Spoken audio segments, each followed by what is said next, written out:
എൻ്റെ പേര് രേഷ്മ അനു. ഞാൻ 25/6/2022 ഉടമ്പടി എടുത്തത്. ഞാൻ ഉടമ്പടി പുതുക്കിയ ഞാൻ ഇവിടെ രണ്ടാമത്തെ സാക്ഷ്യമാണ് പറയുന്നത്.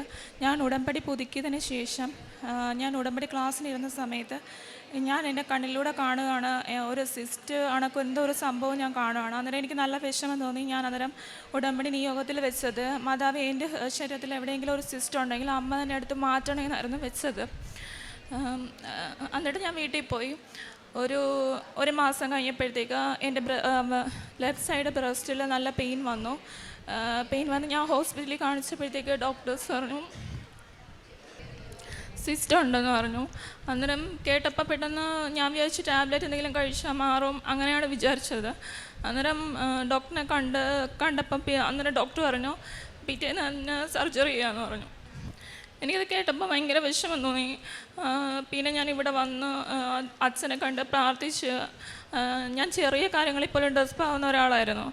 അച്ഛൻ കൈവച്ച് പ്രാർത്ഥിച്ച് ഞാൻ എന്തോ ഒരു ധൈര്യത്തോടെ ഞാൻ പോയി ഹോസ്പിറ്റലിൽ പോയി കാണിച്ച് ഒരു ഡോക്ടറിനെ കാണിച്ചു. അന്നേരം ഡോക്ടർ പറഞ്ഞു സർജറി പറഞ്ഞു. അടുത്ത വേറെ ഹോസ്പിറ്റലിൽ പോയി കാണിച്ചു. അവിടെ പറഞ്ഞു നോക്കാം, നമുക്ക് വെയിറ്റ് ചെയ്യാം, എന്നാലും സർജറി. പിന്നെ കുറച്ച് ദിവസം കഴിയുമ്പോൾ പറഞ്ഞു സർജറി തന്നെ പറഞ്ഞു. അടുത്ത ഹോസ്പിറ്റലിൽ കാണിച്ചു, അവിടെ അത് തന്നെ പറഞ്ഞു. അങ്ങനെ ഞാൻ സർജറിക്കായിട്ട് തയ്യാറെടുത്തു. അങ്ങനെ സർജറി കഴിഞ്ഞു. റിസൾട്ട് ഞാൻ ബയോപ്സിക്ക് അയച്ചു. റിസൾട്ട് വന്നു. ആ സമയത്ത് ബയോപ്സിക്ക് അയക്കുന്നതിന് മുമ്പ് ഉടമ്പടി തൈലം വെച്ച് കുരിശ് വരച്ചിട്ടായിരുന്നു ഞാൻ പോയത്. അമ്മ ഒരു കുരിശ് വരച്ചിട്ടാണ് ബയോപ്സിക്ക് റിസൾട്ട് അയക്കുന്നത്. ആ സമയത്തെല്ലാം മാതാവിൻ്റെ കൂടെ തന്നെ ഉണ്ടെന്ന് ഉറച്ച് വിശ്വാസത്തിലായിരുന്നു ഞാൻ ICU കിടന്നതും എല്ലാം. അത് കഴിഞ്ഞിട്ട് ഞാൻ ബയോപ്സിയുടെ റിസൾട്ടിന് അയച്ചപ്പോഴത്തേക്ക് റിസൾട്ട് വന്നപ്പോഴത്തേക്ക് ബയോപ്സിയിൽ കുഴപ്പമൊന്നുമില്ല, നെഗറ്റീവാണ്. ഞാൻ മാതാവിന് കൂടി നന്ദി പറയുന്നു. ഈ സിസ്റ്റിൻ്റെ സമയത്ത് ഞാൻ വചനം എടുക്കുമ്പോഴെല്ലാം എനിക്ക് വരുന്നത്, ആദ്യം ഞാൻ കരുതി എനിക്കിത് പ്രാർത്ഥിച്ചാൽ മാറും അങ്ങനെയൊക്കെ ഞാൻ വിചാരിച്ചു. പക്ഷേ ബൈബിൾ എടുക്കുമ്പോഴത്തേക്ക് എനിക്ക് വരുന്നത് നിനക്ക് വൈദ്യനെ കൊണ്ട് ആവശ്യമുണ്ട്, കർത്താവാണ് അവനെ നിയോഗിച്ചത്. ഈ വചനമായിരുന്നു എനിക്ക് കണ്ടിന്യൂസ് ആയിട്ട് കിട്ടുന്നത്. അന്നേരം ഞാൻ ഉറപ്പിച്ച് വിശ്വസിച്ചു, ദൈവം ഇത് തന്നെയാണ് എനിക്ക് വെച്ചിരിക്കുന്നത്, സർജറിയിലൂടെ തന്നെ നീക്കം ചെയ്യണം. അങ്ങനെ ഞാൻ എൻ്റെ സർജറി കഴിഞ്ഞു. ഇതെല്ലാം കഴിഞ്ഞ് ഒത്തിരിയേറെ അനുഗ്രഹങ്ങൾ നൽകുന്ന മാതാവിന് ഞാൻ കൂടി നന്ദി പറയുന്നു. പിന്നെ അടുത്ത എൻ്റെ നിയോഗമെന്ന് വെച്ചാൽ, ഞാൻ ഈ ഉടമ്പടി എടുത്തതിന് ശേഷം ഞാൻ ചെറിയ കാര്യങ്ങൾ മതിയായിരുന്നു, എനിക്ക് പെട്ടെന്ന് ടെൻഷൻ വരും, ഞാൻ പെട്ടെന്ന് കരയും. അത് മാത്രമല്ല, എൻ്റെ ടെൻഷൻ വന്നു കഴിയുമ്പോഴത്തേക്ക് എൻ്റെ ഇടത്തെ കയ്യിൽ നിന്ന് ചെറിയൊരു പെരുപ്പണൊക്കെ തോന്നും. പിന്നെ അത് എൻ്റെ മൈൻഡിൽ ഇതാവും, എൻ്റെ തലയെ ബാധിക്കും. അപ്പോഴത്തേക്ക് പിന്നെ എനിക്ക് ബോധം കാണത്തില്ല. പിന്നെ അവിടെ നടക്കുന്നത് എന്തോന്ന് എനിക്ക് അറിയത്തില്ല. അങ്ങനെ ഒരു കണ്ടീഷനിലൂടെയാണ് 4.5 വർഷമായിട്ട് ഞാൻ പോയിക്കൊണ്ടിരുന്നത്. മെഡിസിൻ എടുത്തുകൊണ്ടിരുന്നതാണ്. 3 നേരം മെഡിസിൻ എടുക്കുന്നുണ്ടായിരുന്നു. അത് പുറത്ത് എൻ്റെ നാട്ടിലുള്ളവർക്കാവട്ടെ ബന്ധുക്കൾക്കാർക്ക് ആർക്കും അറിയത്തില്ല. ഞാൻ അങ്ങനെ തന്നെയാണ് മുന്നോട്ട് പോയിക്കൊണ്ടിരുന്നത്. പലരും ചോദിക്കാറുണ്ട്, നീ പഠിക്കാൻ പോകുന്നില്ലേ, ജോലിക്ക് പോകുന്നില്ലേ? പക്ഷേ എന്നെക്കൊണ്ട് പറ്റില്ലായിരുന്നു. അങ്ങനെ മെഡിസിൻ എടുത്തുകൊണ്ടിരുന്നു. പക്ഷേ ഞാൻ ഈ ഉടമ്പടി എടുത്തതിന് ശേഷം പയ്യെ എൻ്റെ ഇമ്പ്രൂവ് ആയിക്കൊണ്ടിരുന്നു. എനിക്ക് കുറച്ച് നാൾ കഴിഞ്ഞപ്പോൾ തൊട്ട് എനിക്ക് ആ ഒരു പ്രോബ്ലം എനിക്ക് വരുന്നില്ലായിരുന്നു. അന്നേരം എനിക്ക് തന്നെ തോന്നി എനിക്കത് മാറ്റമുണ്ട്. അന്നേരം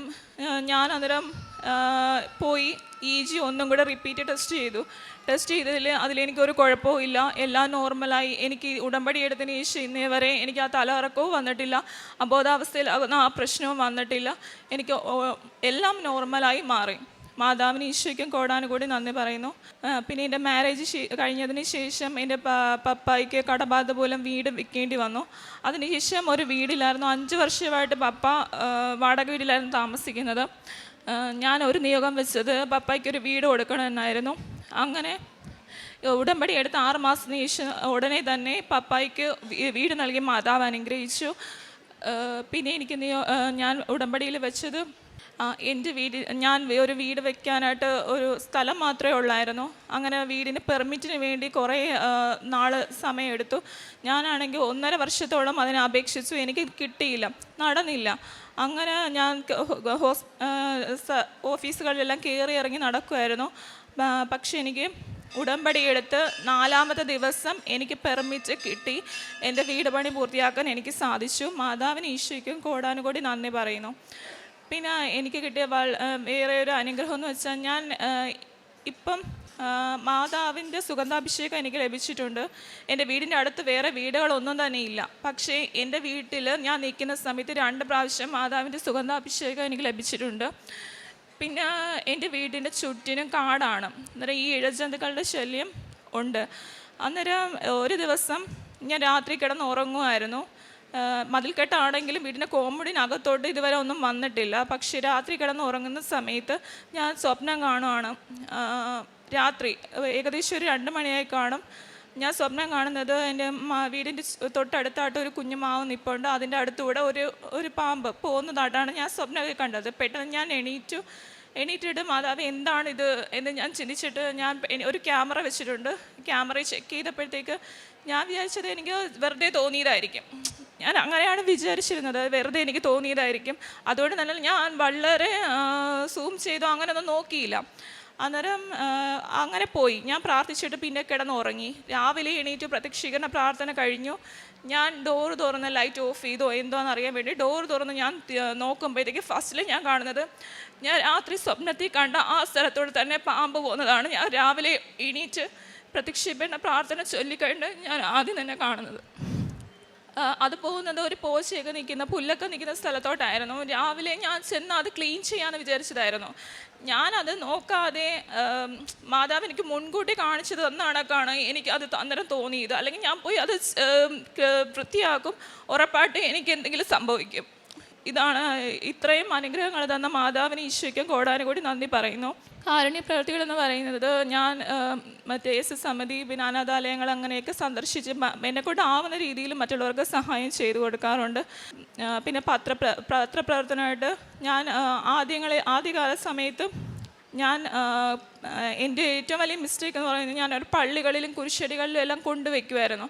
പക്ഷേ ഒരു ദിവസം എൻ്റെ കയ്യിൽ വീടിൻ്റെ അടുത്തുള്ള കടയിൽ നിന്ന് തന്നെ ഫുഡ് പൊതിഞ്ഞുകൊണ്ട് തന്നത് എനിക്ക് കൃപാസനം പത്രത്തിലായിരുന്നു. അപ്പോഴത്തേക്ക് എനിക്ക് നല്ല വിഷമം തോന്നി. ഞാൻ ചെയ്യുന്നത് ഈ മിസ്റ്റേക്ക് തന്നെയല്ലേ? അവർ കളക്ട് ചെയ്യുന്നത് പള്ളികളിലും കുരിശടികളിലും എല്ലാം വെക്കുന്ന പത്രങ്ങളാണ് അവർ കളക്ട് ചെയ്യുന്നത്.